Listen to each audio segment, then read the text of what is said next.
Hi guys, I'm Mick Roper. I'm a software engineer who works for Reliably, and I'm here to have a little chat with you about how you can size a service level so that it provides a consistent user experience. This is an interesting topic, mainly because the natural sort of assumption and direction of engineers is to provide the most strict and contained and managed service level possible, and that isn't always the best option. So I'm going to have a few examples here and a few ideas, and I'd love to hear your thoughts on them. The thing that sort of pops up quite a lot is along the lines of this quote: "No one thinks about oxygen until it isn't there anymore." This is an interesting concept. Humans have an idea of a capability to not see things that are obvious. Instead, they tend to take them for granted. And if something performs consistently, it becomes normalized, which means that it's very rarely reported on, it's very rarely talked about, it just is. However, if something starts to veer away from the normal, oftentimes in a negative way, it becomes very, very obvious. If it veers away from normal in a positive way, it's less obvious. People will rarely make a lot of noise that Facebook, for instance, is performing faster than it was 6 months ago. But if Facebook goes down for an hour, the whole world needs to know about it. So there's an interesting concept there that the perception of a user and their experience is very dependent upon what a normal experience for them normally is.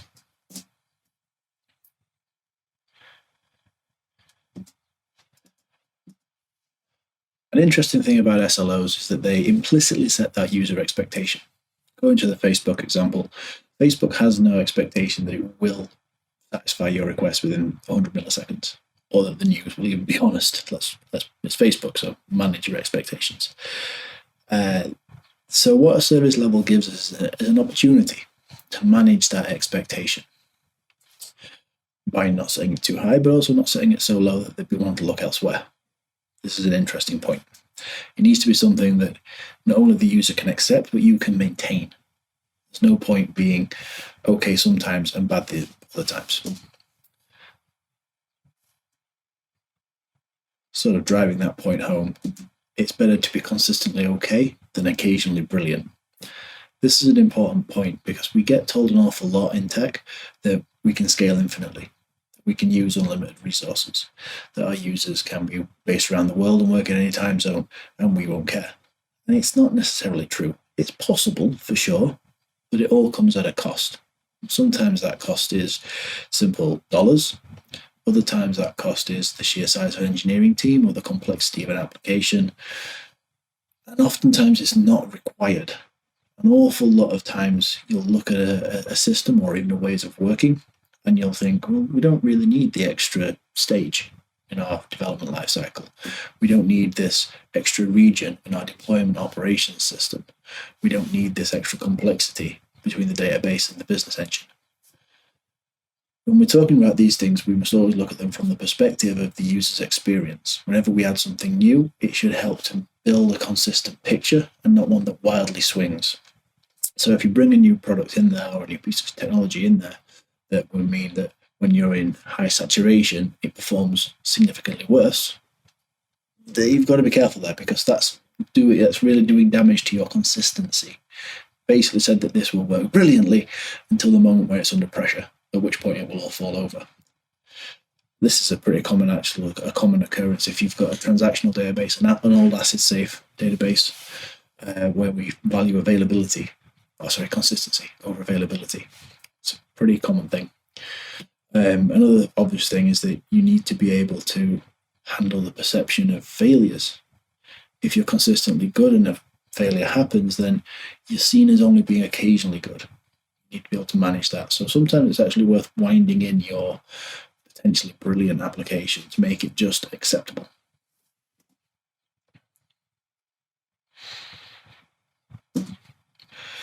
A good example of this is the Chubby service at Google.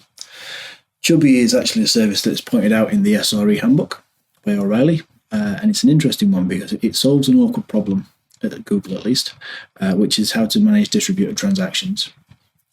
My general advice for distributed transactions is stay the hell away from them. No good can come from interfering with them, they just cause you trouble.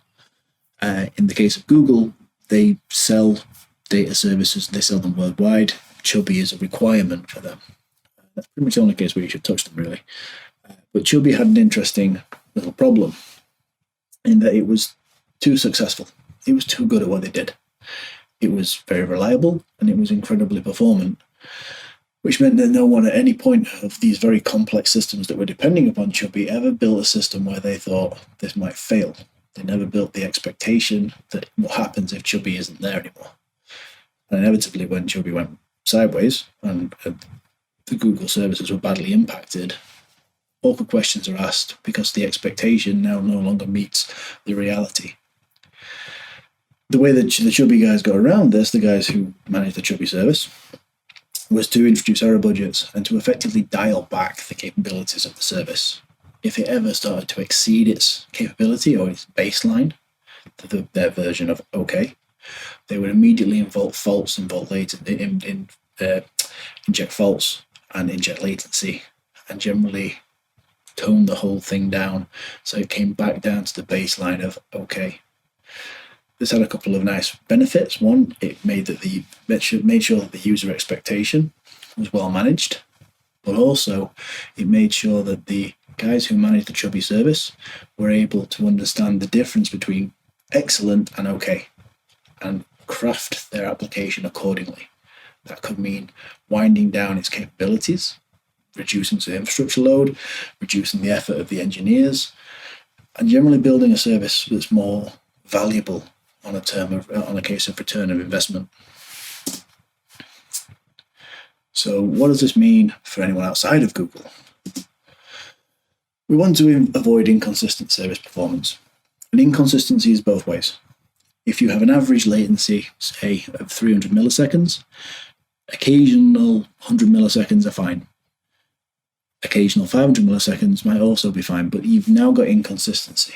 If you start having that happen often, I'd probably say anything beyond the 90th percentile, what you should actually look at doing is trying to bring that in line. That might mean spending engineering time trying to speed the service up where it's running slowly and understand why that's happening. But in cases where it runs fast, actively inject some latency. This actually builds on your baseline to make sure that you keep to a pretty standardized model. Same thing with errors. If you anticipate that over the course of a 24-hour period, 1% of requests will introduce errors, then for every hour they're going, look at the error rate. If there haven't been enough errors, then inject a few. Let them drop in there so that you've always got the errors that are available so that the consistency of the service is there. It'll help manage the user's expectations. So long as your error rate isn't so abominably high that the service becomes unusable, then that will work fine.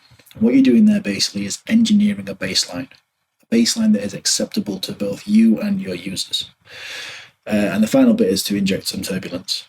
And this could be done with something like the Chaos Toolkit, which actually some of my colleagues have reliably built. It's a very nice tool for this kind of thing. It's not quite designed for this, but it could be used.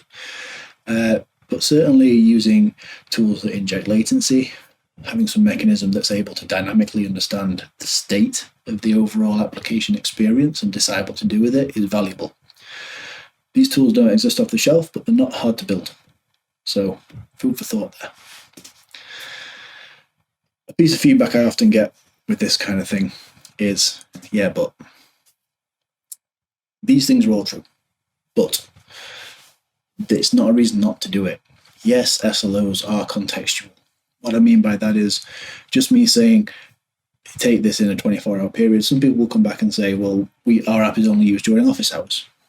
That's fine, but you've still got a time window. You can still apply it to it, and it still has a service level.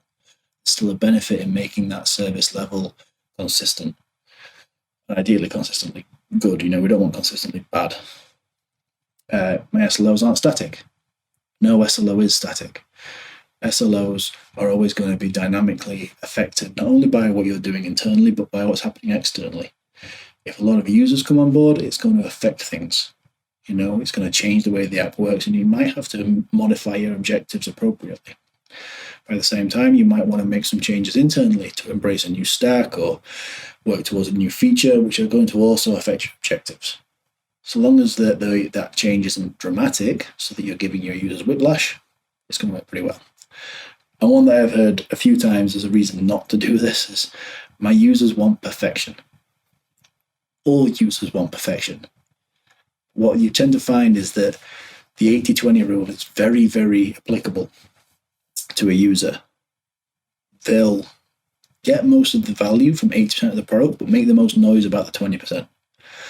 It's possible to give them an awful lot of value and then drip feed the 20% back in as it makes sense.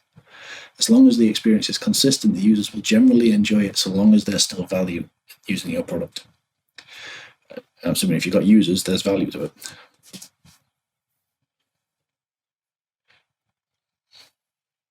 And that's me. It's an interesting topic, the idea of using a service level to manage a user experience. The two things don't often line up just quite that way, but the two are very closely related. So it is worth thinking about it. We spend quite a bit of time with this, thinking about this at Reliably. So if you'd like to have a chat with us, come and see the stuff we're working on, please do. You find us on GitHub, or you can reach me out on the email from the slide of this presentation. Thanks for listening, guys. Hope you have a nice day. Goodbye.